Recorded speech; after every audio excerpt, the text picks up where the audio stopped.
Hello students, welcome to BM academy. দেখো, আজকে আমরা পিরিয়ডিক টেবিলের খুব ইম্পর্ট্যান্ট একটা টপিক পড়ব।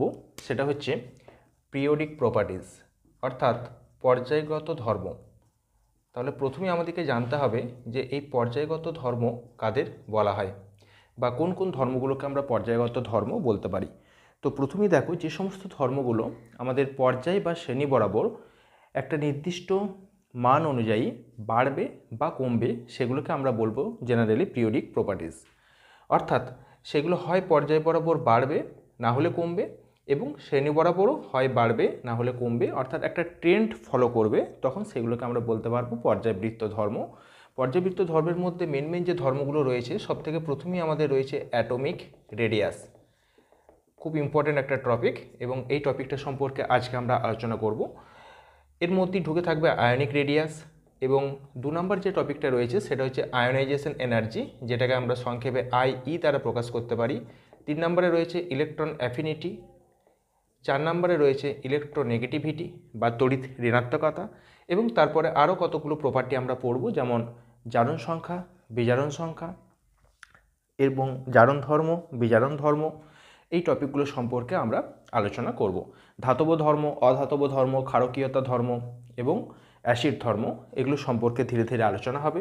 তো সর্বপ্রথম যে আলোচনাটা আমরা করব সেটা হচ্ছে অ্যাটমিক রেডিয়াস, বা আজকের ভিডিওতে যেটা আলোচনা হবে সেটা হচ্ছে অ্যাটমিক রেডিয়াস বা পারমাণবিক ব্যাসার্ধ। তাহলে প্রত্যেকে হেডিং করো অ্যাটমিক রেডিয়াস, যার অর্থ হলো পারমাণবিক ব্যাসার্ধ। তো প্রথমেই দেখো, আমরা অ্যাটমিক স্ট্রাকচার যখন পড়েছি তখন সেখানে আমরা জেনেছি যে প্রত্যেকটা পরমাণুর কেন্দ্রে থাকে নিউক্লিয়াস, এবং তার চারিদিকে বিভিন্ন কক্ষপথে ইলেকট্রনগুলো আবর্তন করতে থাকে। এবং আমরা এটাও জানি যে ইলেকট্রনের ডুয়েল প্রপার্টি দেখা যায়, একটা হচ্ছে particle nature and the second is wave nature. So আমরা বলতে পারি যে ইলেকট্রনগুলো এরকম ওয়েভ আকারে কক্ষপথে অবস্থান করে। তাই ওয়েভ আকারে অবস্থান করার জন্য আমরা ফিক্সড এইটা বলতে পারবো না যে এখান থেকে, অর্থাৎ নিউক্লিয়াস থেকে পার্টিকুলার বহিস্থ কক্ষপথে ইলেকট্রনটা কতটা দূরত্বে রয়েছে, অর্থাৎ নিউক্লিয়াস থেকে বহিস্থ কক্ষপথের দূরত্বটাকে মেজার করে আমরা অ্যাকুরেট বা অ্যাপ্রোপ্রিয়েট অ্যাটমিক রেডিয়াস নির্ণয় করতে পারবো না। তো সে কারণে কি হয়েছে, বিভিন্ন বিজ্ঞানীরা অ্যাটমিক রেডিয়াস বের করার জন্য যে ফর্মুলা বা যে রুলসটা ফলো করেছেন সেটা হচ্ছে গিয়ে ডাইরেক্ট কোনো অ্যাটমের রেডিয়াস না বের করে তারা বলেছেন যে বিভিন্ন বন্ডেড স্টেট বা বন্ধনে থাকা অবস্থাতে কোনো পরমাণুর ব্যাসার্ধ নির্ণয় করার তারা চেষ্টা করেছেন। সেই জন্য এই অ্যাটমিক রেডিয়াসটাকে ইন জেনারেল 4টে ভাগে ভাগ করা যায়। সেই 4টে ভাগ আমরা পড়ব পরপর। সব থেকে প্রথমেই হচ্ছে মেটালিক রেডিয়াস, বা এটাকে আমরা বলতে পারি ধাতব ব্যাসার্ধ। 2 নম্বর হচ্ছে কোভ্যালেন্ট রেডিয়াস, বা বলতে পারি সমযোজী ব্যাসার্ধ। 3 নম্বর হচ্ছে ভ্যান্ডারওয়াল রেডিয়াস বা ভ্যান্ডারওয়াল ব্যাসার্ধ। আর 4 নম্বর হচ্ছে আয়নিক রেডিয়াস। এটা আমরা একদম ভিডিওর শেষের দিকে ক্লিয়ার করব, আয়নিক রেডিয়াস। তো সব থেকে প্রথমেই শুরু করছি মেটালিক রেডিয়াস বা ধাতব ব্যাসার্ধ দিয়ে। দেখো, নামটা শুনেই বুঝতে পারছো, ধাতব ব্যাসার্ধ বলতে বোঝায় যখন কতগুলো ধাতু পরমাণু বা ধাতব পরমাণু যখন পাশাপাশি পরস্পরের সাথে সুনির্দিষ্ট সুশৃঙ্খল অবস্থাতে পরস্পর যুক্ত থাকে, তখনই তৈরি হয় কোনো মেটালের স্ট্রাকচার বা ধাতব স্ট্রাকচার। তাহলে এখানে যদি দুটো ধাতব পরমাণুকে আমরা বাইরে বের করে নিয়ে আসি, বা দুটো ধাতব পরমাণুর কথা যদি আমরা বলি, তাহলে এদের যে নিউক্লিয়াস এবং এই নিউক্লিয়াস দুটোর অন্তর্বর্তী যে ডিস্টেন্স, সেই ডিস্টেন্সটাকে আমরা যদি RMM বলে লিখি বা ধরে নিই, তাহলে সেই ব্যাসার্ধর মানটা হবে এদের দুজনাকার মধ্যে যে ডিস্টেন্স বাই 2। তাহলে মেটালিক রেডিয়াস RMM সমান হবে DMM বাই 2। অর্থাৎ ইন জেনারেল যদি আমরা আরও সহজভাবে ব্যাপারটাকে আরেকবার বলি, যে এই যে দুটো নিউক্লিয়াস রয়েছে, এই নিউক্লিয়াস দুটোর মধ্যে যে অন্তর্বর্তী দূরত্ব, সেটাকে যদি আমরা DMM বলে নিই এবং সেটাকে যদি আমরা জেনারেলি 2 দিয়ে ভাগ করি, তাহলেই আমরা পেয়ে যাব ধাতব ব্যাসার্ধ। বেশ, নেক্সট হচ্ছে কোভ্যালেন্ট রেডিয়াস। কোভ্যালেন্ট রেডিয়াস মানে হচ্ছে সমযোজী ব্যাসার্ধ। তোমরা প্রত্যেকেই জানো, ক্লাস 10 স্ট্যান্ডার্ডে তোমরা পড়েছো যে সমযোজী ব্যাসার্ধের ক্ষেত্রে আমরা জানি যে সমযোজী বন্ধন তৈরি হয়, এবং সেখানে দুটো পরমাণু পরস্পর ইলেকট্রন শেয়ারিংয়ের মাধ্যমে সমযোজী বন্ধন তৈরি করে। আমরা বিভিন্ন উদাহরণ সেখানে দেখেছি, যেমন Cl2 যদি আমরা উদাহরণ নিই, আমরা জানি যে দুটো ক্লোরিনই কী করে, পরস্পর ইলেকট্রন শেয়ারিং করে অক্টেট বা অষ্টক পূর্তি লাভ করে, এবং তাদের কেন্দ্রদ্বয়ের মধ্যে যে দূরত্ব, সেই দূরত্বটাকে যদি আমরা এখানে 2 দিয়ে ভাগ করে দিই, তাহলেও এখানে আমরা পেয়ে যাব কোভ্যালেন্ট ব্যাসার্ধ। তাহলে আমরা এখানে লিখতে পারি যে আর কোভ্যালেন্ট সমান, এই উদাহরণটার সাপেক্ষে কী বলছি আমরা, দুটো ক্লোরিন পরমাণুর মধ্যে যে ডিস্টেন্স বাই হচ্ছে 2, এটাকে আমরা বলতে পারি সমযোজী ব্যাসার্ধ। নেক্সট হচ্ছে আমাদের ভ্যান ডার ওয়াল ব্যাসার্ধ। ভ্যান ডার ওয়াল ব্যাসার্ধ তৈরি হয় ভ্যান ডার ওয়াল আকর্ষণ বলের মাধ্যমে। ভ্যান ডার ওয়াল আকর্ষণ বল বলতে বোঝায় দুটো পরমাণু যখন কাছাকাছি এসে পরস্পরের মধ্যে একটা দুর্বল আকর্ষণ বল ক্রিয়াশীল হয় তাদের মধ্যে, বা একটা আকর্ষণ বল লাভ করে, তখন সেটাকে আমরা বলি ভ্যান ডার ওয়াল ফোর্স বা ভ্যান ডার ওয়াল আকর্ষণ বল। এর একটা দুর্বল ইন্টারমলিকুলার ফোর্স। তোমরা কোভ্যালেন্ট বন্ডিং যখন পড়বে, কেমিক্যাল বন্ডিং যখন পড়বে, তখন সেখানে আরও ডিটেলসে এই ভ্যান ডার ওয়াল আকর্ষণ বল সম্পর্কে জানতে পারবে। এখন আপাতত জেনে রাখো যে এখানে দেখো দুটো পরমাণু পরস্পর টাচ করে থাকছে না, তো এখানে এদের মধ্যে যে ডিস্টেন্স, সেই ডিস্টেন্সটাকে যদি আমরা 2 দিয়ে ভাগ করি, তাহলে আমরা পাবো ভ্যান ডার ওয়াল ব্যাসার্ধ। ধরো এটা একটা H2 অণু, এটা একটা হাইড্রোজেন অণু, তাহলে যদি আমরা ভ্যান ডার ওয়াল ব্যাসার্ধ বের করি, তাহলে আমরা লিখতে পারি আর ভ্যান ডার ওয়াল সমান ডি H2 থেকে H2 ডিস্টেন্স বাই 2। তাহলে এখানে দেখো আমরা টোটাল 3 টাইপের ব্যাসার্ধ আলোচনা করলাম।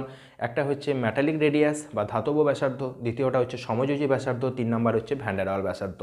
এবার এই 3টে ছবি দেখে, এই ছবিটা, এটা আর এটা, এই 3টে ডায়াগ্রাম দেখে দেখো তোমরা ইজিলি বুঝতে পারছো যে সবথেকে বেশি ব্যাসার্ধের মান হবে বা ব্যাসার্ধটা সবথেকে বেশি বড় হবে ভ্যান ডার ওয়াল ব্যাসার্ধের ক্ষেত্রে, কারণ এখানে ডিস্টেন্সটা অনেকটা বড় রয়েছে।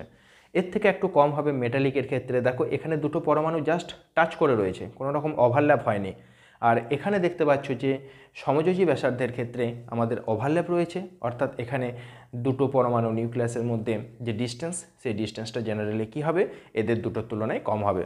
তাহলে ইন জেনারেল আমরা এখান থেকে একটা কনক্লুশন আসতে পারি যে এই 3টে ব্যাসার্ধের মধ্যে, অর্থাৎ ভ্যান ডার ওয়াল, কোভ্যালেন্ট এবং মেটালিক রেডিয়াসের মধ্যে আমরা লিখতেই পারি যে van der Waals radius greater than metallic radius greater than covalent radius, এই কনক্লুশনে আমরা আসতে পারি। এরপর যেটা আলোচনা করব সেটা হচ্ছে যে এই যে অ্যাটমিক রেডিয়াস আমরা পড়ছি, এর যে পিরিয়ডিক ট্রেন্ড, অর্থাৎ পর্যায় বরাবর এটা কিভাবে পরিবর্তিত হবে এবং শ্রেণী বরাবর কিভাবে পরিবর্তিত হবে, সেটা সম্পর্কে এবার আমরা ডিটেলসে আলোচনা করব। তাহলে সব থেকেই প্রথমেই আমরা আলোচনা করব 1 নম্বর পয়েন্ট, সেটা হচ্ছে পর্যায় বরাবর পরিবর্তন। অর্থাৎ পর্যায় বরাবর মানে বাম দিক থেকে ডান দিকে যদি আমরা যাই, তাহলে পারমাণবিক ব্যাসার্ধ বাড়বে কি কমবে, এবং কেন বাড়বে বা কেন কমবে, সেগুলো সম্পর্কে আমরা এবার ডিটেলস আলোচনা করব। তাহলে পর্যায় বরাবর বলতে তোমরা সবসময় মনে রাখবে লেফট টু রাইট, অর্থাৎ বাম দিক থেকে ডান দিক, এবং শ্রেণী বরাবর বলতে সবসময় মনে রাখবে উপর থেকে নিচে, আপ টু ডাউন। এই দুটো জিনিস তোমরা প্রত্যেকটা ক্ষেত্রে মনে রাখবে। তো সব থেকে প্রথমেই আমরা পর্যায় বরাবর যখন যাব, আমরা যদি একটা উদাহরণ তুলে নিই, অর্থাৎ 2 নম্বর পর্যায়ের যে এক্সাম্পলগুলো রয়েছে সেগুলো যদি আমরা এখানে তুলে নিই, তাহলে আমরা দেখতে পাবো যে পরপর যে মৌলগুলো রয়েছে সেগুলো হচ্ছে lithium, beryllium, boron, carbon, nitrogen, oxygen, fluorine এবং অবশেষে রয়েছে নিয়ন। তো এই যে মৌলগুলো রয়েছে এদের প্রোটন সংখ্যা যদি আমরা লিখি, তোমরা প্রত্যেকেই জানো প্রোটন সংখ্যাটাকে আমরা জেড দ্বারা প্রকাশ করি। তো এখানে লিথিয়ামের প্রোটন সংখ্যা হবে 3, বেরিলিয়ামের 4, বোরনের 5, কার্বনের 6, নাইট্রোজেনের 7, অক্সিজেনের 8, ফ্লোরিনের 9 এবং নিয়নের 10। এবং ইলেকট্রন সংখ্যা এবং প্রোটন সংখ্যা আমরা জানি জেনারেলি সমান হয়, তাই ইলেকট্রন সংখ্যাগুলো এদের একই রকম হবে। এবং ইলেকট্রনের বিন্যাসটাকে যদি আমরা লিখি, তাহলে এইভাবে লিখতে পারি 2,1, 2,2, 2,3, 2,4, 2,5, 2,6, 2,7 অ্যান্ড অ্যাট লাস্ট 2,8। তো এই হচ্ছে আমাদের ইলেকট্রনের configuration, and this is the number of proton, অর্থাৎ জেডের সংখ্যা, অর্থাৎ প্রোটন সংখ্যা। তো একটা জিনিস লক্ষ্য করে দেখো, যখন আমরা বাম দিক থেকে ডান দিকে যাচ্ছি, অর্থাৎ যখন আমাদের পর্যায়গত পরিবর্তন হচ্ছে, আচ্ছা ওপরটা মুছে দিচ্ছি, তোমরা প্রত্যেকে নোটটা বানানোর সময় ভিডিওটা একবার করে পজ করে নোটটা বানিয়ে নেবে। তো লেফট টু রাইট অর্থাৎ বাম দিক থেকে যখন আমরা ডান দিকে যাচ্ছি তখন আমরা দেখতে পাচ্ছি জেড অর্থাৎ প্রোটন সংখ্যা, জেড মানে হচ্ছে প্রোটন সংখ্যা বৃদ্ধি পায়। এটা কখন? যখন আমরা বাম দিক থেকে ডান দিকে যাই তখন আমরা দেখতে পাচ্ছি যে প্রোটন সংখ্যা কি হচ্ছে? বৃদ্ধি পাচ্ছে। প্রোটন সংখ্যা বৃদ্ধি পেলে কি হবে? নিউক্লিয় আধান বৃদ্ধি পাবে, নিউক্লিয় আধান বৃদ্ধি পাবে, ঠিক আছে, বা নিউক্লিয় আধান বৃদ্ধি পায়। প্রোটন সংখ্যা বৃদ্ধি পাচ্ছে, নিউক্লিয় আধান বৃদ্ধি পাচ্ছে, ফলে কি হবে? তোমরা খুব ভালো করে একটা জিনিস লক্ষ্য করো, আমরা যদি জাস্ট দুটো উদাহরণ তুলে নিই, এটা হচ্ছে আমাদের লিথিয়ামের ক্ষেত্রে আর 2 নাম্বারটা হচ্ছে আমাদের বেরিলিয়ামের ক্ষেত্রে। যদি আমরা দুটো উদাহরণ তুলে নিই তাহলে আমরা দেখতে পাচ্ছি এটা হচ্ছে নিউক্লিয়াস, এটা হচ্ছে নিউক্লিয়াস, এখানে প্রোটন সংখ্যা 3, বেরিলিয়ামের ক্ষেত্রে প্রোটন সংখ্যা হচ্ছে 4। দেখো এখানে লেখা আছে লিথিয়ামে প্রোটন সংখ্যা 3, বেরিলিয়ামে প্রোটন সংখ্যা 4। ইলেকট্রনগুলোকে দেখো 2,1 করা আছে, অর্থাৎ প্রথম কক্ষপথে 2টো, দ্বিতীয় কক্ষপথে 1টা, এখানেও প্রথম কক্ষপথে 2টো, দ্বিতীয় কক্ষপথে 2টো ইলেকট্রন আমাদের থাকবে। বাকিগুলোতে যথারীতি বাইরের কক্ষপথে 3টে, 4টে, 5টা, 6টা, 7টা এবং 8টা ইলেকট্রন থাকবে। এবং 2 নাম্বার পর্যায়ে আছে বলে আমরা এখানে 2টো কক্ষপথ করব, তার বেশি কক্ষপথ আমরা করতে পারবো না, আমরা এটা জানি এবং আগের ভিডিওতেও এগুলো আলোচনা করা হয়েছে। তো এখানে একটা জিনিস লক্ষ্য করো যে প্রোটন সংখ্যা বাঁ দিক থেকে ডান দিকে যথারীতি কী হচ্ছে? একটা একটা করে করে করে করে বেড়েছে। প্রোটন সংখ্যা যদি বাড়ে তাহলে বহিস্থ কক্ষপথের যে ইলেকট্রনটা রয়েছে তার প্রতি এর কিন্তু আকর্ষণ বলটা বৃদ্ধি পাবে। চারি চিহ্নটা এদিকে দিচ্ছি, তাহলে আকর্ষণ বলটা বোঝাচ্ছে বহিস্থ কক্ষপথের ইলেকট্রনের প্রতি নিউক্লিয়াসের আকর্ষণ বল। ঠিক তেমনিভাবে এখানে 4টে প্রোটন রয়েছে, তাহলে 3টে প্রোটন যে ফোর্সে বা যে জোরে বা যে আকর্ষণ বলে বহিস্থ কক্ষের ইলেকট্রনটাকে টানছিল, এখানে 4টে প্রোটন কিন্তু বহিস্থ কক্ষের ইলেকট্রনটিকে আরও বেশি জোরে আকর্ষণ করবে। এখানে তোমরা কিন্তু এইভাবে মাইন্ডটা ডাইভার্ট করবে না যে এখানে 2টো ইলেকট্রন আছে বলে যে এর জোরটা দুটোতে ভাগ ভাগ হয়ে যাবে, সেটা কিন্তু নয়। আমরা পার্টিকুলার একটা ইলেকট্রনের সাপেক্ষে বা বহিস্থ একটা ইলেকট্রনের সাপেক্ষে আমরা সবসময় কতটা ফোর্স আছে সেটা আমরা ক্যালকুলেট করব। তাহলে এখানে 3টে প্রোটন বহিস্থ কক্ষের ইলেকট্রনকে আকর্ষণ করছে, এখানে 4টে প্রোটন বহিস্থ কক্ষের ইলেকট্রনকে আকর্ষণ করছে। যখন আমরা বোরনের ক্ষেত্রে চলে যাব তখন আমাদের কি হয়ে যাবে? বাইরের কক্ষে 3টে ইলেকট্রন থাকবে এবং এখানে প্রোটন সংখ্যা হয়ে যাবে কটা? 5টা। তাহলে এখানে 5টা প্রোটন মিলে বহিস্থ কক্ষের ইলেকট্রনকে আকর্ষণ করবে। তাহলে এটা আমরা ক্লিয়ার হয়ে গেল এটা আমাদের কাছে যে যত বাম দিক থেকে ডান দিকে যাব তত প্রোটন সংখ্যা বৃদ্ধি পাচ্ছে, অর্থাৎ নিউক্লিয় আধান বৃদ্ধি পাচ্ছে। ফলে আমরা লিখতেই পারি যে বহিস্থ কক্ষের ইলেকট্রনের উপর আকর্ষণ বল বৃদ্ধি পায়। এটা আমাদের লেখা যাবে যে বহিস্থ কক্ষের ইলেকট্রনের উপর বা ইলেকট্রনের প্রতি আকর্ষণ বল বৃদ্ধি পাবে।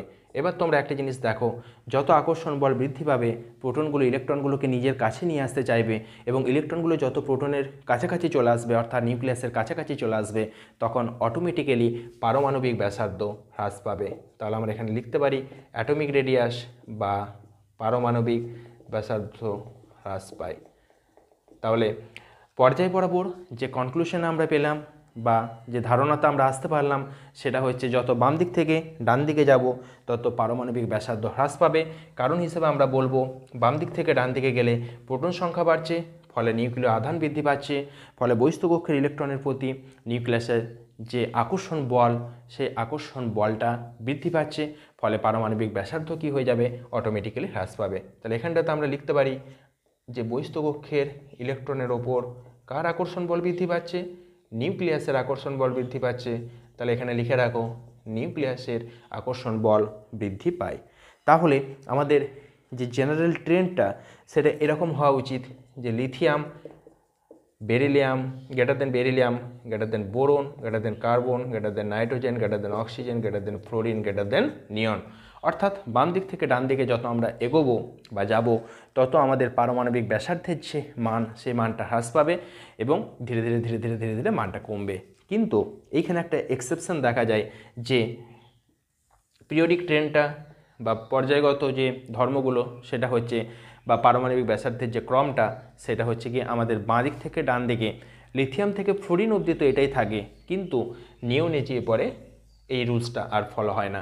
দেখা যায় এই পর্যায়ের ক্ষেত্রে লিথিয়াম থেকে ফ্লোরিন যতগুলো মৌল রয়েছে সবার থেকে নিয়নের ব্যাসার্ধটা বেশি হয়ে যায়।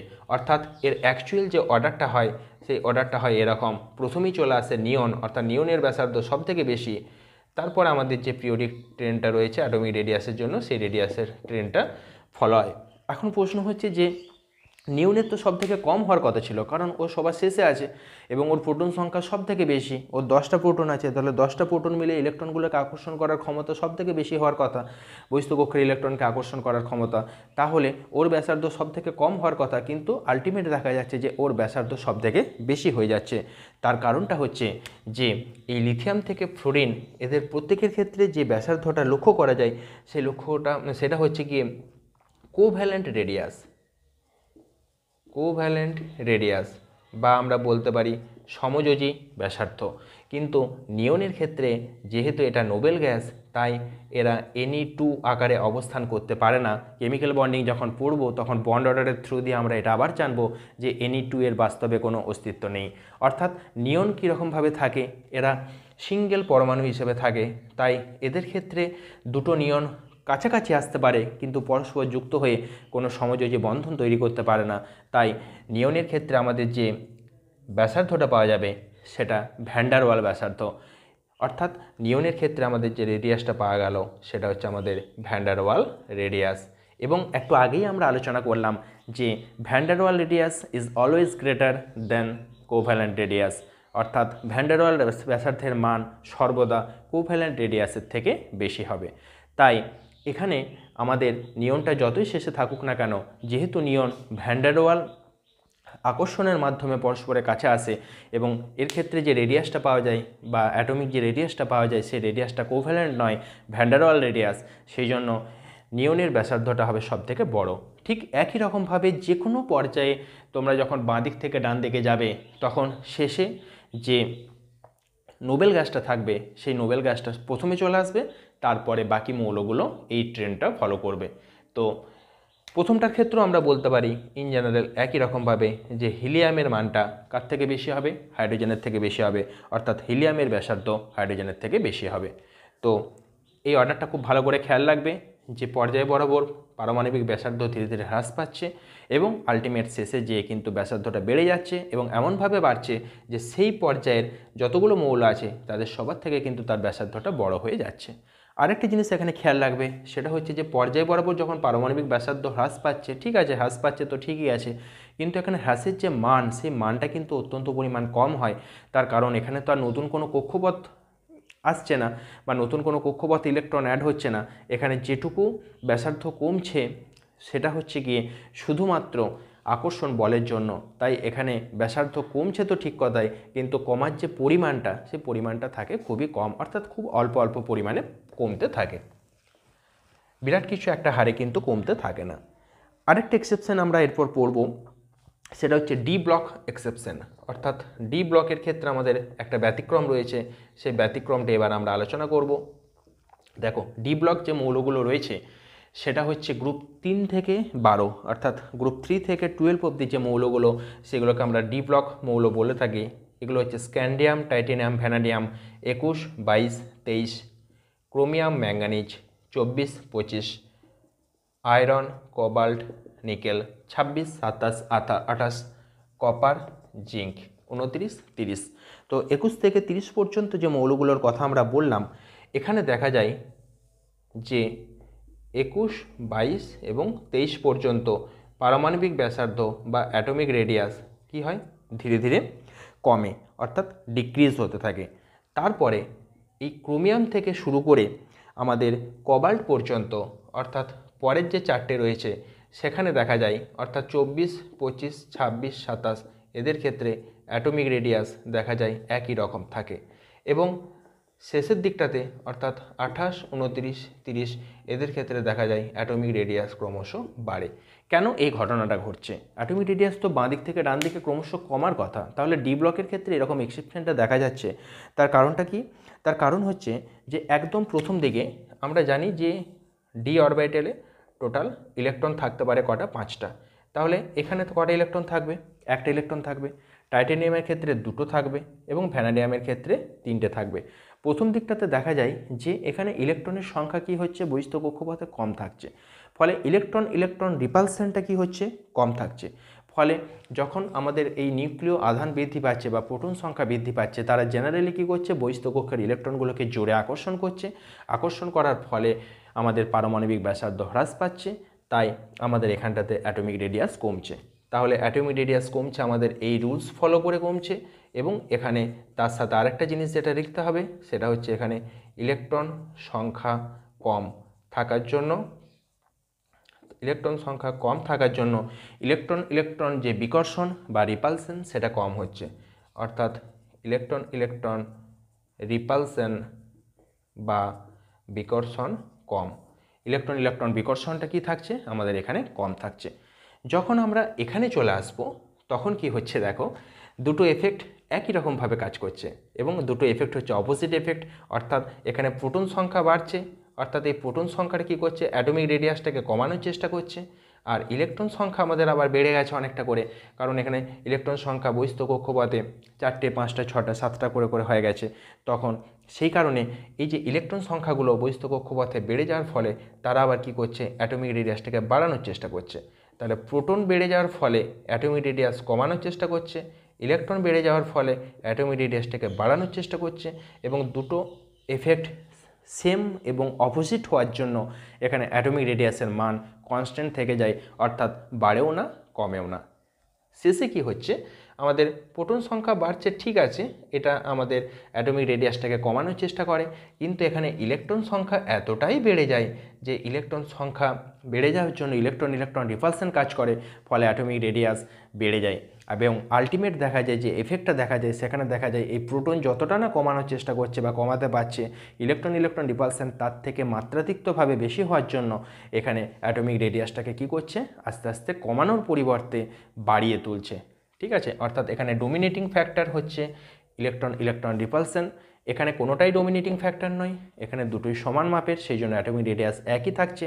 আর এইখানে প্রোটনটা হচ্ছে ডোমিনেটিং ফ্যাক্টর, তাই প্রোটন বাড়ার জন্য অ্যাটমিক রেডিয়াস আলটিমেট কমছে।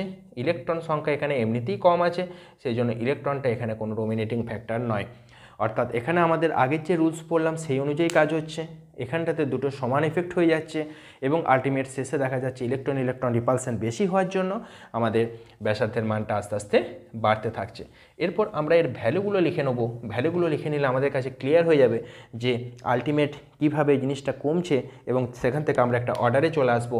আচ্ছা, এদের যে ভ্যালুগুলো, প্রথমকার ভ্যালুটা হচ্ছে 1.44, তারপরটা হচ্ছে 1.32, তারপরটা হচ্ছে 1.22। দেখতে পাচ্ছ যে এখানে ইন জেনারেল ভ্যালুগুলো কী হয়েছে? কমেছে। যখন আমরা পরের পোর্শনটায় চলে আসবো, এটা 1.17, ম্যাঙ্গানিজেরও হচ্ছে 1.17, আয়রনের হচ্ছে 1.17 এবং কোবাল্টের হচ্ছে 1.16 বা কোনো কোনো বইয়ে 1.17 দেওয়া আছে। ইন জেনারেল এই চারটাকে একই রকম ধরে নেওয়া হয়ে থাকে। যখন আমরা নিকেলে চলে যাব, নিকেলের মান হচ্ছে 1.15, এর মান হচ্ছে 1.17, এর মান হচ্ছে 1.25। দেখো এখানটাতে অ্যাটমিক রেডিয়াস কী হয়েছে? আস্তে আস্তে আলটিমেট বাড়তে থেকেছে।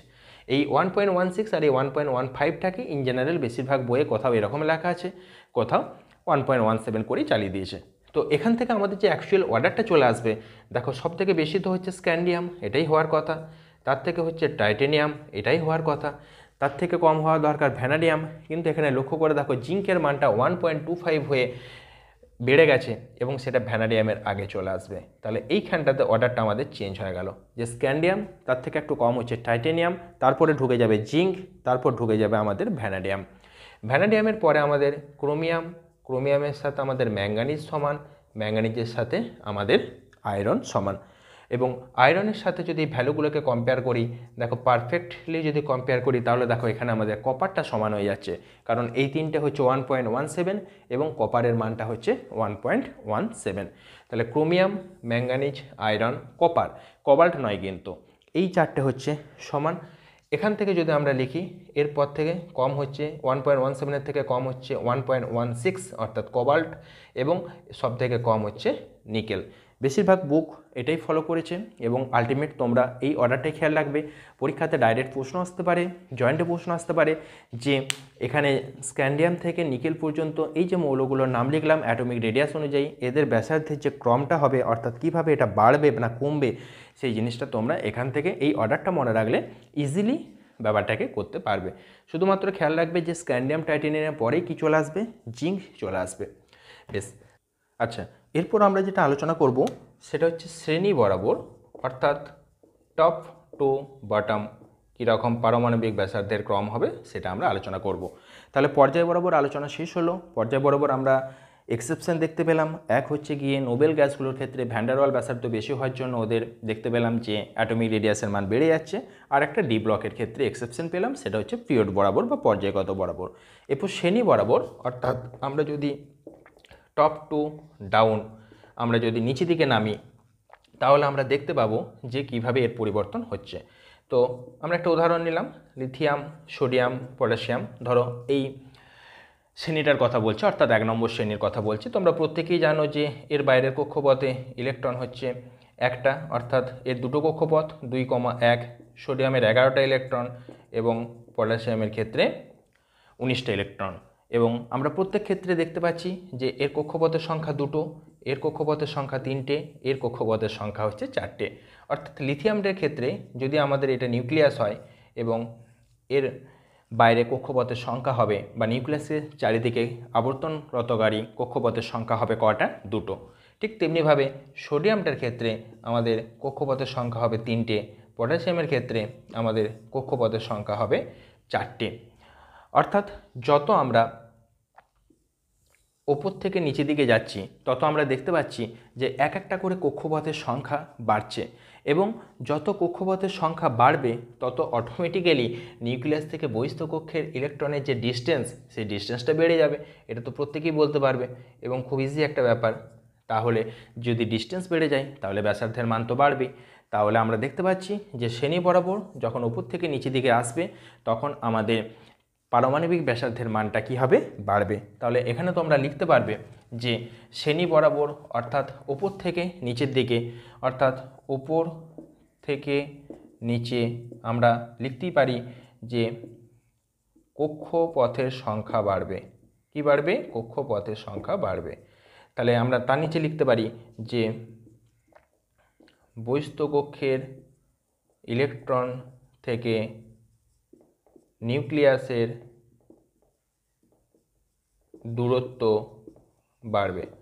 বহিস্থ কক্ষের ইলেকট্রন থেকে নিউক্লিয়াসের যে ডিস্টেন্স সেটা বাড়বে, ফলে আমরা লিখতে পারি পারমাণবিক ব্যাসার্ধ বৃদ্ধি পাবে, পারমাণবিক ব্যাসার্ধ বাড়বে।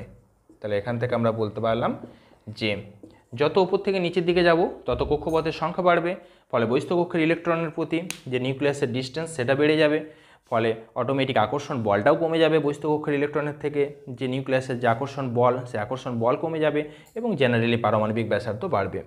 এর এমনি কোনো ব্যতিক্রম নেই। প্রত্যেকটা শ্রেণী বরাবর আমাদের যখন আমরা অ্যাটমিক রেডিয়াস ক্যালকুলেট করব তখন জেনারেলি আমরা লিখতে পারবো যে উপর থেকে নিচে যত আসবে তত পারমাণবিক ব্যাসার্ধের মান বাড়তে থাকবে। শুধু একটা ক্ষেত্রে এক্সেপশন রয়ে গেছে, সেই এক্সেপশনটা হচ্ছে ডি ব্লকের ক্ষেত্রে। আবার আমরা ডি ব্লকের যে শ্রেণীগুলো রয়েছে 3 থেকে 12 অবধি, সেই শ্রেণীগুলোর কথা আমরা এখানে তুলে ধরবো।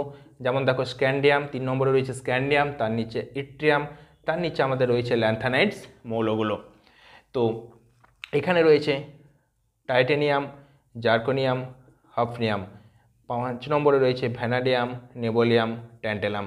তো এখানে কি ঘটনাটা দেখা যায় দেখো, আমাদের রুলস অনুযায়ী উপর থেকে নিচের দিকে পারমাণবিক ব্যাসার্ধ বাড়ার কথা, তাহলে স্ক্যান্ডিয়ামের থেকে ইট্রিয়াম, ইট্রিয়ামের থেকে আমাদের যে ল্যান্থানাইডস মৌলগুলো রয়েছে সেই ল্যান্থানাইডস মৌলগুলোর মান আমাদের বাড়ার কথা।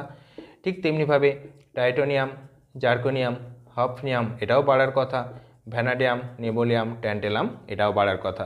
কিন্তু বাস্তবে কি দেখা যায়, এই জার্কোনিয়াম আর হাফনিয়াম এবং নেবোলিয়াম এবং ট্যান্টেলাম এদের পারমাণবিক ব্যাসার্ধগুলো দেখা যায় সমান হয়ে যায়। এই ঘটনাটা কেন ঘটে? অর্থাৎ এখান থেকে এখানে বাড়ছে, এখান থেকে এখানে বাড়ছে, এটা ঠিকই আছে, এখান থেকে এখানে বাড়ছে, এখান থেকে এখানে বাড়ছে, এটা হওয়া উচিত ছিল, কিন্তু এখান থেকে এখানে বাড়লেও আমাদের জার্কোনিয়াম হাফনিয়ামের দেখা যায় যে ব্যাসার্ধগুলো সমান হয়ে গেছে, আবার এনবি আর টি এর ব্যাসার্ধগুলো দেখা গেছে সমান হয়ে গেছে। তো এই ঘটনাটা কেন ঘটে সেটা আমরা জানবো। আরেকটা জিনিস তোমরা পাশাপাশি জেনে রাখবে যে আমরা একটু আগে দেখবে বললাম যে পর্যায় বরাবর অর্থাৎ বাঁ দিক থেকে ডান দিকে কক্ষপথের সংখ্যা যেহেতু বাড়ছে না, শুধুমাত্র প্রোটন সংখ্যা বাড়ছে, অর্থাৎ বহিস্থকক্ষে নিউক্লিয়াসের বহিস্থকক্ষের ইলেকট্রনের প্রতি নিউক্লিয়াসের জাস্ট আকর্ষণ বলটা বাড়ছে, সেই জন্য আমাদের বাঁ দিক থেকে ডান দিকে যখন আমরা যাই তখন যে ভ্যালুয়েশনটা অর্থাৎ কমার যে মানটা, অ্যাটমিক রেডিয়াস কমার যে মানটা সেটা খুব কম থাকে। কিন্তু শ্রেণী বরাবর দেখতে পেলে যে একটু আগে যে এক একটা করে কক্ষপথ বেড়ে যাচ্ছে, কক্ষপথ বেড়ে গেলে অটোমেটিক ডিস্টেন্সটা অনেকটা করে বেড়ে যাচ্ছে, সেই জন্য এখানে বেড়ে যাওয়ার যে ক্রমটা সেই ক্রমটা কিন্তু বেশি হয়। তো এখন আমরা যেটা আলোচনা করব সেটা হচ্ছে কি কেন এখানে এটা বাড়ছে কিন্তু এই জায়গা থেকে কেন কম একই রকম থেকে যাচ্ছে। এবং শুধুমাত্র এই দুটো বলে নয়, যতদূর আমরা 12 অবধি যতদূর আমরা যাব তো প্রত্যেকটা ক্ষেত্রে আমরা দেখতে পাবো যে একই রকমভাবে ঘটনা ঘটছে। এই ঘটনাটা মানে ব্যাখ্যা দেওয়া যায় শিল্ডিং এফেক্ট দ্বারা।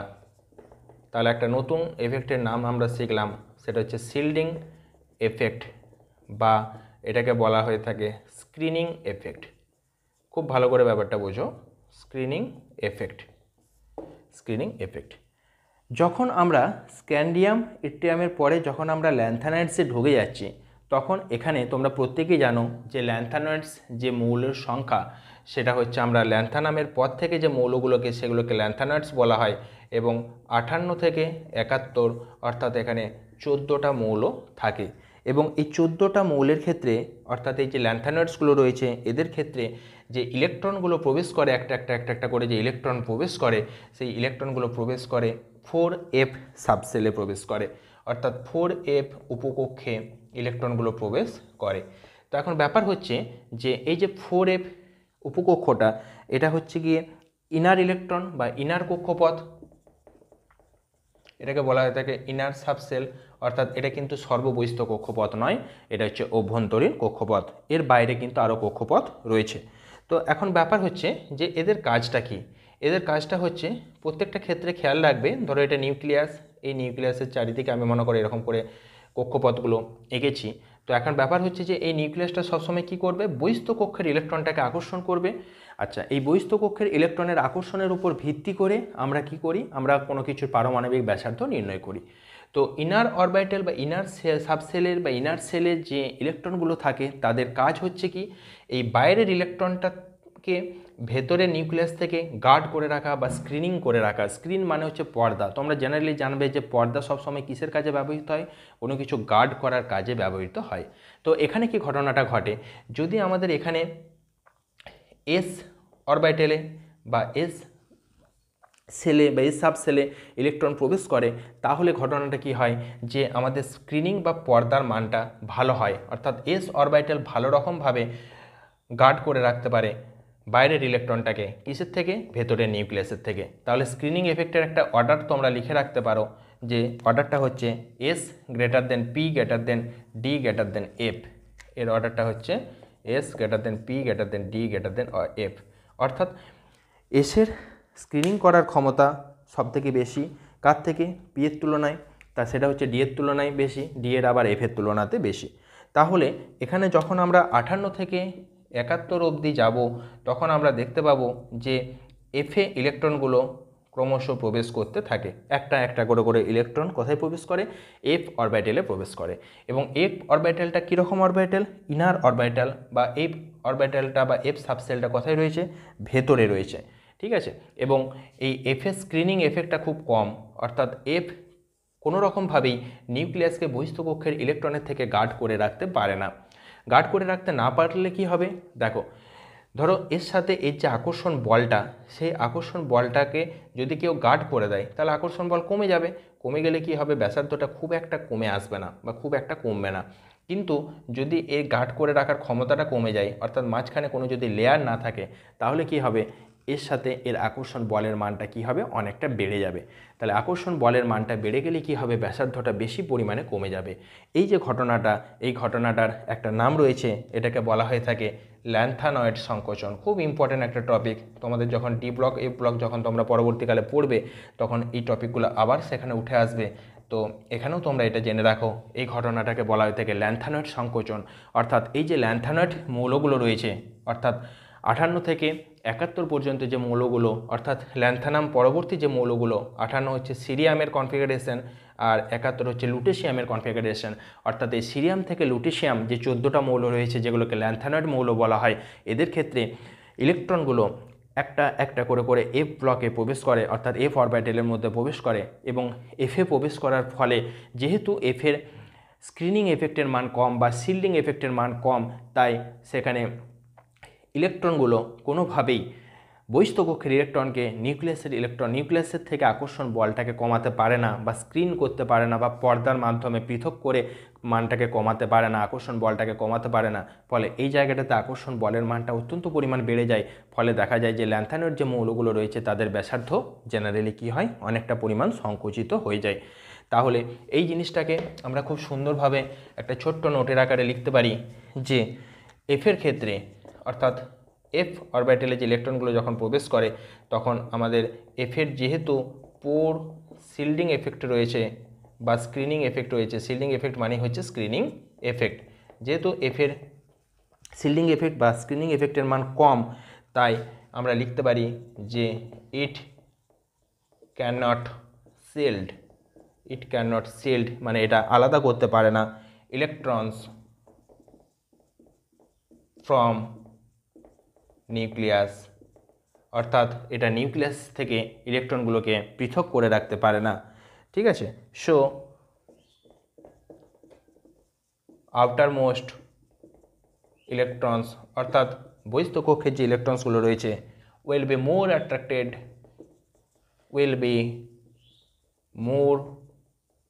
অ্যাট্রাক্টেড, অর্থাৎ বহিস্থ কক্ষের ইলেকট্রনগুলো আরও বেশি বেশি করে আকর্ষিত হবে কার প্রতি, টুয়ার্ডস নিউক্লিয়াস, অর্থাৎ নিউক্লিয়াসের প্রতি আরও বেশি বেশি করে আকর্ষিত হবে। ফলে অ্যাটমিক রেডিয়াস কী হয়ে যাবে, র্যাপিডলি ডিক্রিজ করবে, অর্থাৎ খুব বেশি পরিমাণে সংকুচিত হবে। So atomic radius decreases rapidly, অর্থাৎ তীব্রভাবে কী হবে, এটা ডি, হ্যাঁ, তীব্রভাবে এটা কমতে থাকবে। এই ঘটনাটাকে বলা হয়ে থাকে ল্যান্থানয়েডস কন্ট্রাকশন, বা আমরা বলতে পারি বাংলাতে ল্যান্থানয়েড সংকোচন। এই হচ্ছে আমাদের আলটিমেট ঘটনা, এই হচ্ছে আমাদের ল্যান্থানয়েড সংকোচন। ঠিক আছে, বেশ, এটা একটু ভিডিওটা পজ করে লিখে দাও। তাহলে আমরা দেখো এবার আমরা এক্সাম্পলটাতে চলে আসি, ঘটনাটা আলটিমেট কি ঘটে। আমাদের এই জায়গায় দাঁড়িয়েছিলাম স্ক্যান্ডিয়াম, এট্রিয়াম, এখানে আমাদের পুরো ল্যান্থানয়েডস মৌলটাকে এলএন দ্বারা আমরা এখানে প্রকাশ করছি, যেখানে ল্যান্থানাম পরবর্তী মৌলগুলোকে বলা হয়ে থাকে ল্যান্থানয়েডস, অর্থাৎ এল বা ল্যান্থানাম পরবর্তী মৌলগুলো হচ্ছে ল্যান্থানয়েডস। আচ্ছা, এখানটা আমাদের টাইটেনিয়াম, জার্কনিয়াম, হফনিয়াম, ভ্যানাডিয়াম, নেবোলিয়াম, ট্যান্টালাম।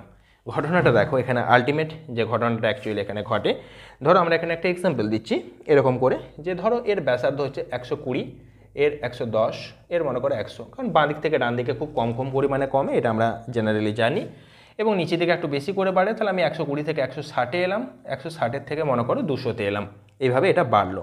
তাহলে এখানে তো কোনো ব্যতিক্রম নেই, কোনো ঠিকই আছে, কোনো অসুবিধা নেই। এবারে এইটাও 110 থেকে 150 হলো, এটাও 100 থেকে 140 হলো, তাহলে আমাদের এই গ্যাপটা 10-10 করে মেনটেন হলো, নিচেরটা 40-40 করে বাড়ছে উপর থেকে নিচের দিকে।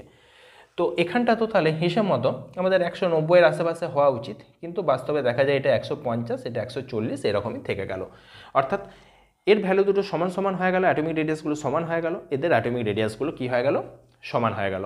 তো ঘটনা হচ্ছে এটা কেন ঘটে, এই যে ল্যান্থানাম আমরা লিখেছি, এই ল্যান্থানাম বলতে তো শুধুমাত্র একটা এলিমেন্ট নয়, এর মধ্যে আমাদের কিন্তু এলিমেন্ট আছে, ওই যে বললাম 58 থেকে 71, অর্থাৎ 14টা এলিমেন্ট কিন্তু এর ভেতরে ঢুকে আছে।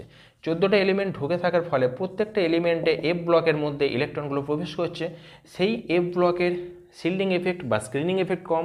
স্ক্রিনিং এফেক্ট কম হওয়ার জন্য ওটা নিউক্লিয়াসকে প্রোটেক্ট করতে পারে না বহিস্থ কক্ষের ইলেকট্রনের আকর্ষণের হাত থেকে, ফলে নিউক্লিয়াস বহিস্থ কক্ষের ইলেকট্রনকে আরও জোরে জোরে আকর্ষণ করতে থাকে, ফলে ব্যাসার্ধটা বেশি বেশি পরিমাণে কমে যায়। বেশি বেশি পরিমাণে কমে যাওয়ার ফলে ওইখানে যে কন্ট্রাকশনটা হয় বা ব্যাসার্ধটা এখানে যে পরপর কমে যেয়ে দেখা যায় যে আলটিমেট কমতে কমতে কমতে কমতে এইখানের যে ডিক্রিজটা মাত্র 10 হয়েছে, এখানে যে মাত্র 10 হয়েছে, এখানে কিন্তু 10 হয় না, এখানে ডিক্রিজটা অনেকটা পরিমাণে বেড়ে যায় বা কমার পরিমাণটা অনেকটা পরিমাণে বেড়ে যায়। ল্যান্থানয়েড কন্ট্রাকশনের জন্য 200 থেকে কমে একবারে 150 হয়ে যায়। যদি এগুলোর মতো জেনারেলি কমতো, এখানে যদি একটা পরমাণু কিছু থাকতো তাহলে ইন জেনারেল হয়তো 200 থেকে 190 হতো, তাহলে আমাদের ট্রেন্ড যেটা সেটা ঠিকই থাকতো যে বাঁ দিক থেকে ডান দিকে অল্প অল্প পরিমাণে কমছে আর উপর থেকে নিচের দিকে বেশ ভালো ভালো পরিমাণে বাড়ছে বা বেশি বেশি পরিমাণে বাড়ছে। কিন্তু এখানে এই এফ ব্লকের এলিমেন্টসগুলো থাকার জন্য এবং তাদের ল্যান্থানয়েড কন্ট্রাকশনের জন্য পার্টিকুলারলি দেখা যায় যে এই দুটোর ব্যাসার্ধ সমান হয়ে যায়। তাহলে এখানে তো আমাদের প্রশ্ন আসতেই পারে যে নিচের কোন কোন পরমাণুগুলির মধ্যে ব্যাসার্ধ সমান হবে।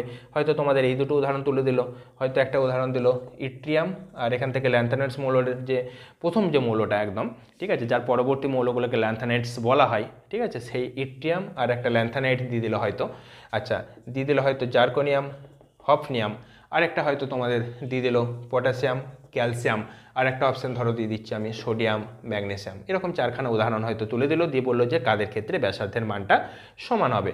তাহলে আমাদের অ্যান্সার হবে জার্কোনিয়াম, হফনিয়াম। এবং শুধুমাত্র জার্কোনিয়াম, হফনিয়াম বা নিবোলিয়াম, ট্যান্টালামিয়ামের জন্য নয়, আমাদের পরবর্তী যে বাকি মৌলগুলো পরপর চলে গেছে, অর্থাৎ এখানে ক্রোমিয়াম আছে, মলিবডিনাম আছে, টাংস্টেন আছে, তাহলে এখানে মলিবডিনাম এবং টাংস্টেনের ব্যাসার্ধ দেখা যাবে যে সমান হয়ে যাবে। যদি প্রশ্নতে আসে কেন সমান হবে, অ্যান্সারটা হয়ে যাবে ল্যান্থানাইডস কন্ট্রাকশনের জন্য। সেই ল্যান্থানাইড কন্ট্রাকশনটা কোথায় কাজ করছে, সেই পর্যায়ের যে বাঁ দিকে যদি আমরা চলে যাই তাহলে 3 নম্বর শ্রেণীতে আমাদের দেখতে পাচ্ছি সেই কন্ট্রাকশনটা অলরেডি কাজ করে আছে।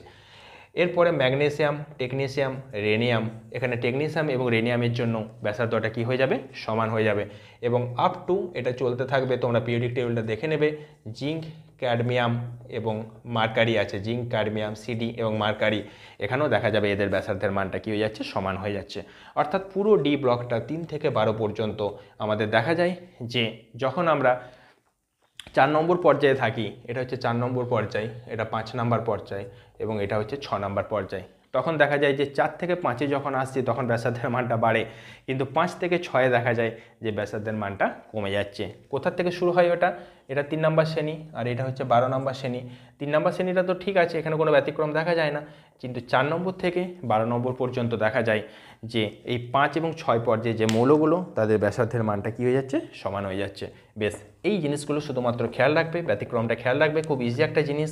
তোমরা একটা নতুন টপিক শিখলে, সেটা হচ্ছে ল্যান্থানয়েড কন্ট্রাকশন বা ল্যান্থানয়েড সংকোচন। অর্থাৎ ল্যান্থানয়েড সংকোচনের মাধ্যমে তোমরা বুঝতে পারলে যে কেন আমাদের সংকোচনটা ঘটে বা কিভাবে ঘটে।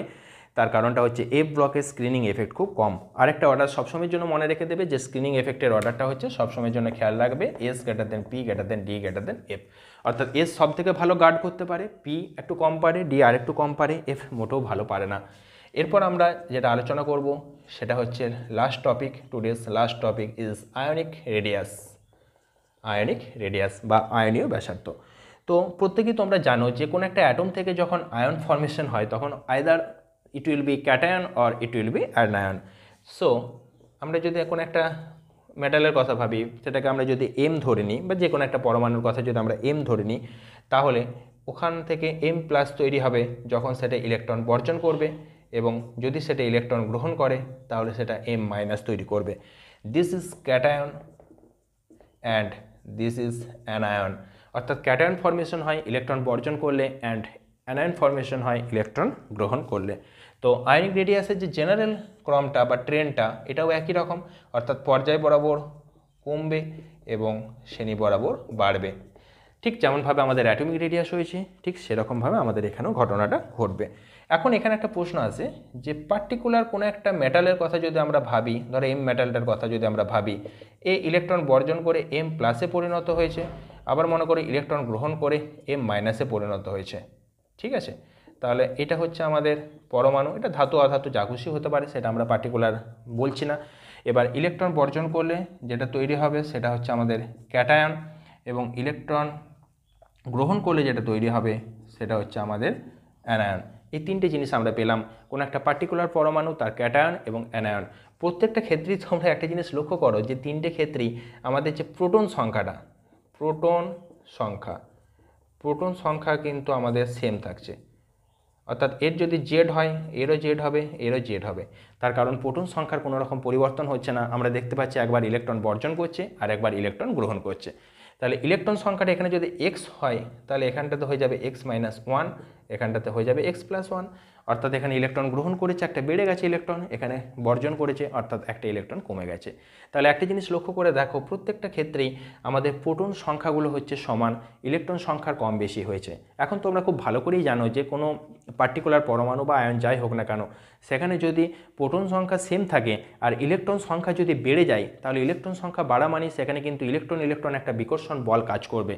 তাহলে এখানে তিনটের মধ্যে ইলেকট্রন সংখ্যা সবথেকে বেশি হচ্ছে কোনটার ক্ষেত্রে? প্রথমটার ক্ষেত্রে যেহেতু ইলেকট্রন সংখ্যা বেশি, অর্থাৎ অ্যানায়নটার ক্ষেত্রে যেহেতু ইলেকট্রন সংখ্যা বেশি, তাই এখানে ইলেকট্রন রিপালশন বা যেটাকে আমরা বিকর্ষণ বলি, সেই রিপালশনটা কী হবে? বেশি হবে, সব থেকে বেশি হবে। আর ক্যাটায়নটার ক্ষেত্রে আমাদের ইলেকট্রন রিপালশনটা সবচেয়ে কম হবে। এটা লিখতে পারি আমরা সবচেয়ে কম। আর এটা আমাদের কীরকম বেশি? সবচেয়ে বেশি। আর এটা আমাদের মাঝামাঝি পর্যায়ে থাকছে। তাহলে ইলেকট্রন রিপালশন যদি আবার বেশি হয়ে যায়, তাহলে অটোমেটিক যে অ্যানায়নটা তৈরি হবে তার ব্যাসার্ধটা বেড়ে যাবে বা সাইজটা বেড়ে যাবে। তাহলে আমরা এটা লিখতেই পারি যে এর রেডিয়াস বা সাইজ এর অর্ডারটা হবে অ্যানায়ন গ্রেটার দেন পার্টিকুলার, সেই অ্যাটম গ্রেটার দেন ক্যাটায়ন। তবে সব ক্ষেত্রেই এটা কোনো না কোনো একটা পার্টিকুলার অ্যাটমের ক্ষেত্রে হতে হবে, বা যে পরমাণুটা আমরা নেব নির্দিষ্টভাবে তারই অ্যানায়ন হতে হবে, তারই ক্যাটায়ন হতে হবে, তবে এই ঘটনাটা আমাদের ঘটবে। প্রত্যেকটা ক্ষেত্রে মনে রাখতে হবে প্রোটন সেম থাকছে, ইলেকট্রন সংখ্যা পরিবর্তন হচ্ছে। ইলেকট্রন সংখ্যা যার বেশি হবে অর্থাৎ অ্যানায়নটার ক্ষেত্রে ব্যাসার্ধটা বেশি হয়ে যাবে, কারণ ইলেকট্রন রিপালশন হবে, এবং ক্যাটায়নের ক্ষেত্রে ইলেকট্রন কম হওয়ার জন্য রিপালশন কম হবে, ফলে ব্যাসার্ধের মানটা কম হয়ে যাবে। আচ্ছা, এখানে আমরা এক্সাম্পল দিতে পারি H- greater than H plus. দেখো হাইড্রোজেনেরই একটা ক্যাটায়ন তৈরি করলাম, একটা অ্যানায়ন তৈরি করলাম। ক্লিয়ার হয়েছে এতটা অবধি? ঠিক তেমনিভাবে আমরা লিখতে পারি F- greater than F plus. এগুলো আমরা ইজিলি লিখতে পারি। আরেকটা জিনিস দেখতে হবে যে অ্যানায়নের ক্ষেত্রেই, ধরো কোনো একটা অ্যানায়ন, ধরো নাইট্রোজেনের কথা বলছি, 3-, 2-, সিঙ্গেল মাইনাস। অর্থাৎ নাইট্রোজেনের এখানে তিনটে ক্ষেত্রেই প্রোটন সংখ্যা তো সেম।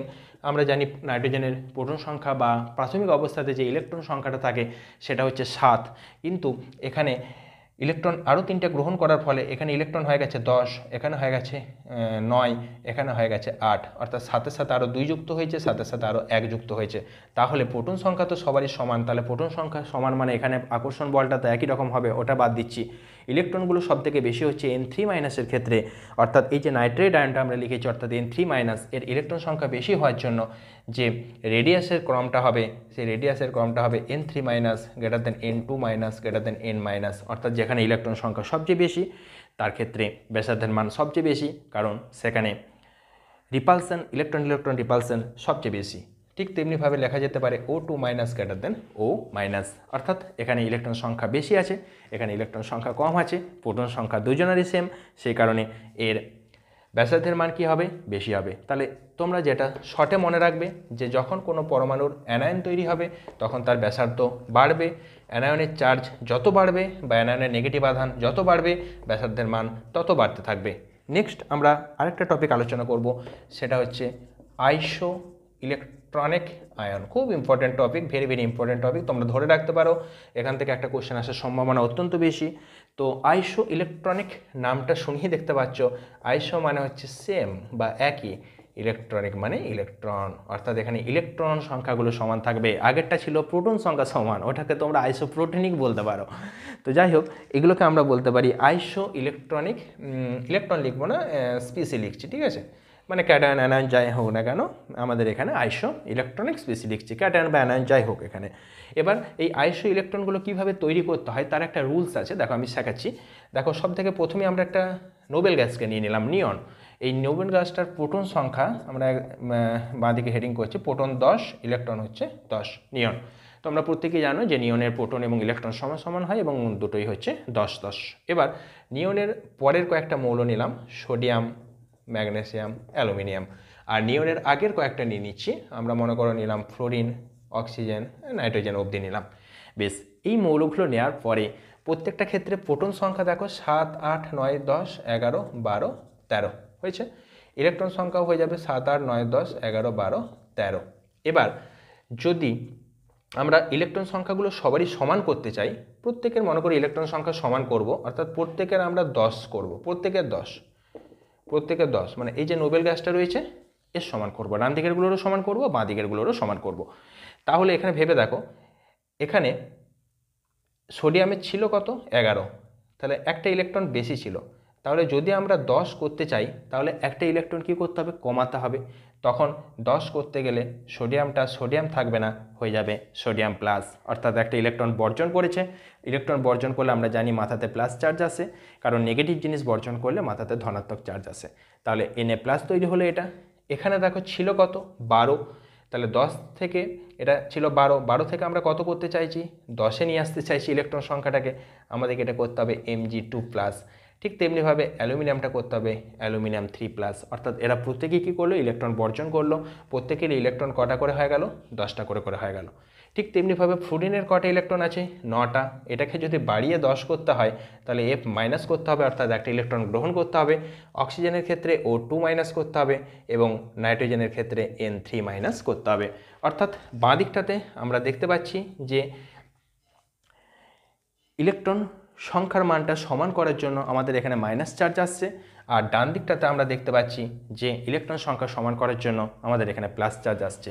এবং আলটিমেট যেটা দেখা যাচ্ছে, এগুলো প্রত্যেকেই আইসো ইলেকট্রনিক আয়ন, অর্থাৎ প্রত্যেকেরই ইলেকট্রন সংখ্যা কত করে? 10 করে আমাদের ইলেকট্রন সংখ্যা। তাহলে আইসো ইলেকট্রনিক যদি কাউন্ট করতে দেয় বা বলতে দেয় যে কীভাবে তোমরা আইসো ইলেকট্রনিক খুঁজবে, তাহলে তোমরা কীভাবে খুঁজবে? তার নর্মাল ইলেকট্রনটাকে কাউন্ট করবে। যেমন সোডিয়ামের হচ্ছে 11, এখানে প্লাস দেওয়া আছে মানে একটা কমে গেছে 10। অ্যালুমিনিয়ামের 13, এখানে +3 আছে মানে 3টে কমে গেছে মানে 10। নাইট্রোজেনের 7, এখানে 3 মাইনাস আছে মানে আরও 3টে যোগ করতে হবে, 7 আর 3 10। তাহলে এরা প্রত্যেকেই হচ্ছে আইসো ইলেকট্রনিক আয়ন। এখন আমাদেরকে দেখতে হবে যে এদের মধ্যে ব্যাসার্ধের ক্রমটা কী হবে। এখানে আমরা নিয়নটাকে বাদ রেখে দিলাম, কারণ নিয়ন তো আর আয়ন নয়, সেই জন্য নিয়নটাকে বাদ রেখে দিলাম। তাহলে এই 6টার মধ্যে এবার যদি আমরা বলতে চাই যে কার আকর্ষণ বলটা বেশি হবে, অর্থাৎ ব্যাসার্ধের মানটা কার কম হবে বা কার বেশি হবে, সেক্ষেত্রে দেখো এদের প্রোটনগুলোকে আমরা এবার দেখে নেব। এদের প্রোটন সংখ্যা তোমরা প্রত্যেকেই জানো, 11, 12, 13। প্রোটন তো আর চেঞ্জ হয়নি, এখানে জাস্ট চেঞ্জ হয়েছে কি? ইলেকট্রনটা। এখানে জাস্ট ইলেকট্রন ট্রান্সফার হয়েছে, কিন্তু প্রোটন সংখ্যাটা আমাদের 7, 8, 9, 11, 12, 13 যেমন ছিল সেরকমই রয়েছে। আর ইলেকট্রনগুলো এখন সমান হয়ে গেছে, আইসো ইলেকট্রনিক আয়ন হয়ে গেছে। এবার প্রোটনগুলোতে তোমরা লক্ষ্য করে দেখো যে সবথেকে বেশি প্রোটন কার? অ্যালুমিনিয়াম। ইলেকট্রন তো সবারই সমান, তাহলে ইলেকট্রন রিপালশনটা এখানে কাউন্টিংয়ের মধ্যে আসবে না।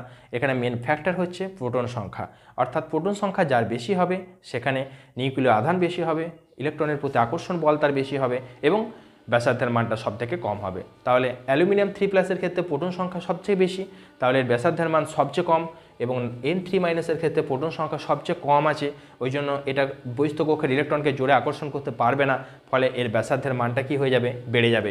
তাহলে আয়নিক রেডিয়াসের ব্যাসার্ধের যে ক্রমটা হবে সেটা হচ্ছে N3- O2- F- Na+, Mg2+, Al3+, অর্থাৎ এই হচ্ছে আমাদের আয়নিক রেডিয়াসের অর্ডার। ক্লিয়ার? তাহলে আয়নিক রেডিয়াসের ক্ষেত্রে আমরা যেটা দেখতে পাবো যে আইসো ইলেকট্রনিক যদি স্পিসি হয় তাহলে পরে সেই আইসো ইলেকট্রনিক স্পিসিগুলোর নেগেটিভ চার্জ যত বাড়বে তত আমাদের যে ঘটনাটা ঘটবে সেটার আয়নিক রেডিয়াসের মানটা তত বাড়তে থাকবে, আর পজিটিভ চার্জ যত বাড়বে তার রেডিয়াসের মানটা কমতে থাকবে। আমরা একটু আগে যখন এর আগের আয়নিক রেডিয়াসগুলো করছিলাম পার্টিকুলার অ্যাটমের ক্ষেত্রে, তখন আমরা দেখেছিলাম যে অ্যানায়নের ক্ষেত্রে বেশি হবে greater than atom greater than cation. তার মানে এখানেও আমরা সেই একই রকম ট্রেন্ড লক্ষ্য করছি যে অ্যানায়নগুলোর বেশি হচ্ছে গ্রেটার দেন ক্যাটায়ন। অর্থাৎ তোমরা খুব ইজিলি শর্টে মনে রাখার জন্য এটা খেয়াল রাখবে যে অ্যানায়ন যত বেশি হবে, অ্যানায়ন হলেই তার রেডিয়াস বেশি হবে, অ্যানায়নের নেগেটিভ চার্জ যত বেশি হবে আয়নিক রেডিয়াস তত বেশি হবে, এবং ক্যাটায়ন হলে তাদের আয়নিক রেডিয়াসটা কম হবে, এবং ক্যাটায়নের পজিটিভ চার্জ যত বেশি হবে তার রেডিয়াস তত কম হবে। কিন্তু দুটো ক্ষেত্রে ব্যাখ্যা আলাদা। আগেরটাতে আমাদের প্রোটন সংখ্যা সেম ছিল, আর এখানে আমাদের ইলেকট্রন সংখ্যাগুলো সেম। আগেরটাতে প্রোটন সংখ্যা সেম ছিল, ওখানে ইলেকট্রন রিপালশনটা মেন ফ্যাক্টর ছিল এদের ক্ষেত্রে, কারণ পার্টিকুলার একটা অ্যাটমের ক্ষেত্রে আমরা কথা বলেছিলাম, সেই জন্য জেডের মানটা অর্থাৎ প্রোটন সংখ্যাটা সমান হয়ে গিয়েছিল, কিন্তু এখানে আমাদের প্রোটন সংখ্যাগুলো কিন্তু আলাদা আলাদা এবং প্রথমে যেমন ছিল তেমনই থাকছে, আলটিমেট চেঞ্জ হচ্ছে না কোনো রকমভাবে, এবং ইলেকট্রন সংখ্যাটা দেখতে পাচ্ছি আমাদের সবারই সমান হয়ে গেছে, অর্থাৎ এখানে ইলেকট্রন রিপালশনটা কোনো ফ্যাক্টর নয়, আমাদের প্রোটন সংখ্যাটা হচ্ছে ফ্যাক্টর, এবং সেটা দিয়ে আমরা ব্যাখ্যা করতে পারবো। তো আজকের টপিকটা এখানেই শেষ হলো। তোমরা খুব ভালো করে নোটটা লিখে রাখো এবং জিনিসগুলো বুঝে রাখো। আমরা চ্যাপ্টারটা শেষ হলে এখান থেকে আরও কোশ্চেন আনসার আলোচনা করব পরের দিনে বা পরের ভিডিওতে। যেটা আলোচনা হবে সেটা হচ্ছে ionisation energy. Okay, thank you.